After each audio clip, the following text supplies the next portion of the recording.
où vous commencez à réagir émotionnellement, les émotions sont un enregistrement du passé. Si vos émotions dirigent vos pensées, vous pensez dans le passé. Et si vous ne pouvez pas penser au-delà de ce que vous ressentez, et que vous croyez que les pensées ont quelque chose à voir avec votre destinée, alors vous ne ferez que reproduire votre passé. Les hormones de stress poussent les boutons génétiques qui créent la maladie. Et si vous pouvez activer la réponse au stress rien qu'avec vos pensées vous rendront malade. Et si vos pensées peuvent vous rendre malade, il est aussi possible qu'elles puissent vous guérir. Vous devez casser cette habitude d'être vous-même. Arrêtez d'être cette personne. Nous ne voyons pas les choses comme elles sont, nous voyons les choses comme nous sommes. Alors quand vous commencez à changer vos circuits, vous percevez davantage la réalité.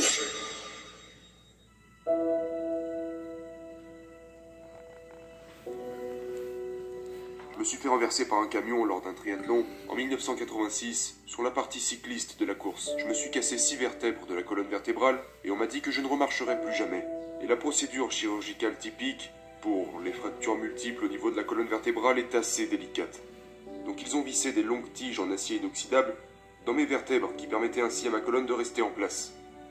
Mais le pronostic informait que je ne remarcherais probablement plus jamais, donc en quelque sorte, la chirurgie avait pour but de simplement me soulager, sans plus.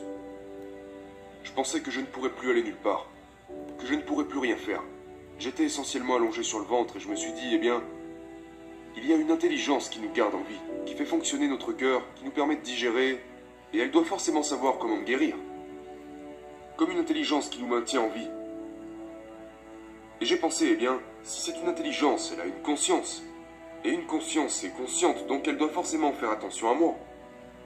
Alors je me suis dit, regarde, tu vas passer la plupart de ton temps à essayer de te connecter avec cette intelligence pour pouvoir lui donner un plan, un modèle. Et quand j'étais vraiment présent avec ce modèle, je lâchais prise et je le laissais s'installer en moi pour ainsi dire autoriser la guérison. L'autre chose que je me suis dit, c'est que je ne laisserais aucune pensée interférer avec le résultat que je voulais expérimenter. Maintenant, dit comme ça paraît vraiment simple. Mais quand nous faisons face à un choc ou à un traumatisme, nous avons tendance à nous concentrer sur les scénarios que nous ne voulons pas voir se produire, plutôt que sur ceux que nous voulons voir se produire. J'ai traversé 6 semaines et demie d'enfer. Je ne pouvais tout simplement pas me concentrer et faire ce que je voulais faire, parce que je commençais à reconstruire mentalement mes vertèbres et à imaginer un résultat, mais j'imaginais quand même le fait que je puisse vivre dans un fauteuil roulant pour le reste de ma vie. Mais j'ai passé un accord avec moi-même qui était que, si jamais je pouvais marcher à nouveau, je passerais le reste de ma vie à étudier la connexion entre le corps et l'esprit, et l'influence que l'esprit peut exercer sur le corps. Puis j'ai commencé à me poser des questions plus importantes comme « Qui suis-je » ou « Pourquoi suis-je ici ?» Que se passe-t-il après la mort? Comment cela m'est-il arrivé? Quel a été le processus? J'ai commencé à étudier la science qui se cachait derrière tout ça. Et je n'ai trouvé aucun livre conventionnel à ce sujet. Parce que c'est quelque chose de non conventionnel qui s'assimile plus ou moins au miracle, vous savez. Donc j'ai commencé à étudier la physique quantique, les neurosciences, l'épigénétique et j'ai commencé à construire une sorte de modèle de compréhension. Lorsque vous vous tournez vers le stress et que vous n'arrivez plus à vous en détacher, vous vous dirigez tout droit vers la maladie. Parce que personne ne peut vivre longtemps et bien sous l'emprise du stress. Et l'être humain peut stresser rien qu'avec sa pensée. Si vous pensez à vos problèmes, vous manifestez une forme de stress qui se répercute sur votre corps. Et la plupart des gens le font sans même se rendre compte. Cette chimie du cerveau crée un pic d'énergie. Et les gens deviennent accros à ces pics d'énergie. Ils utilisent leurs problèmes et les conditions de leur vie pour réaffirmer leur addiction à ces émotions. Ils ont besoin d'un mauvais travail. Ils ont besoin de mauvaises relations. Ça signifie qu'ils deviennent accros à une vie qu'ils ne veulent même pas vivre. Vous devez aller au-delà de votre passé. Vous devez aller au-delà de vos émotions pour pouvoir faire de grands changements. Vous devez casser cette habitude d'être vous-même. Arrêtez d'être cette personne.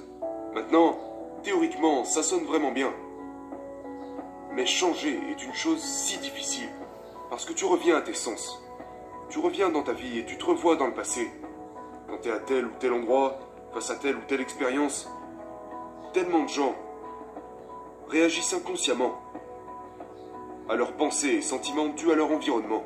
Donc, maintenant, leur environnement contrôle leurs pensées et leurs sentiments. Et ils pensent que pour changer, ils doivent changer d'environnement.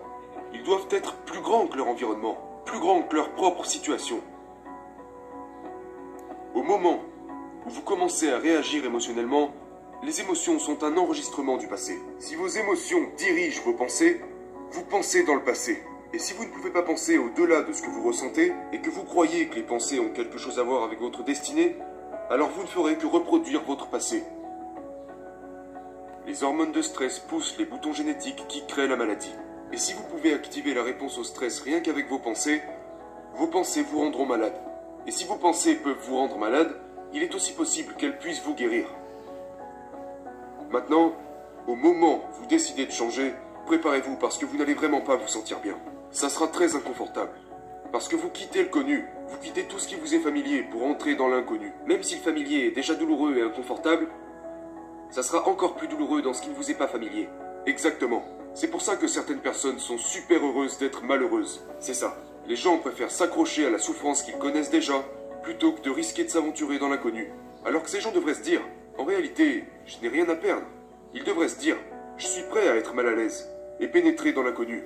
Car il s'avère que c'est l'endroit idéal pour créer le nouveau. 95% de ce que nous sommes à l'âge de 35 ans est un ensemble de comportements mémorisés, comme un programme informatique, des réactions émotionnelles, croyances et perceptions inconscientes. Donc la première étape pour changer consiste à prendre conscience de la façon dont vous pensez. Et pour le savoir, vous avez juste à observer votre comportement en plus de vos émotions. Le fait d'observer votre état d'esprit ainsi que votre corps vous sépare de ce programme. Maintenant, votre conscience observe ce programme. Et vous devenez plus conscient de vos comportements inconscients. Et cette première étape créera d'énormes quantités de chaos dans votre cerveau et votre corps. Le problème, c'est que les gens ont tendance à rapidement revenir à leurs vieilles habitudes, les mêmes émotions et comportements parce que ils se sentent mieux avec ce qui leur est familier.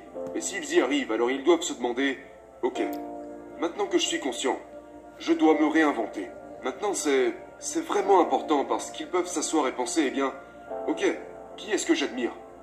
Il y a plein de gens formidables que nous pouvons prendre comme modèle. Quelles sont les nouvelles qualités et caractéristiques que je souhaiterais acquérir? Comment vais-je changer? Vous savez, à quoi pourrais-je ressembler? Commencez à penser, comment devrais-je être dans cette nouvelle vie? Qu'est-ce que je vais changer à propos de moi-même? Maintenant, il y a ce phénomène intéressant qui est que si vous fermez les yeux et que vous commencez à penser à faire quelque chose, si vous êtes un athlète, vous allez tout de suite comprendre. Si vous avez des antécédents dans le football, quand vous deviez courir une certaine distance ou quand vous deviez faire quelque chose en particulier, vous le visualisiez d'abord dans votre esprit. Il s'avère que le fait de répéter mentalement quelque chose quand vous êtes vraiment présent, votre cerveau ne fait en fait pas la différence entre ce qui se passe à l'extérieur et ce qui se passe à l'intérieur de vous. En fait, votre cerveau va commencer à le voir comme si vous l'aviez fait durant les 5 derniers jours, alors que vous n'avez jamais parcouru cette course. Et dans ce cas-là, votre cerveau n'est plus un enregistrement du passé, parce qu'il l'est habituellement, il devient un schéma du futur. Vous préparez votre cerveau, et il devient réellement une plateforme de travail.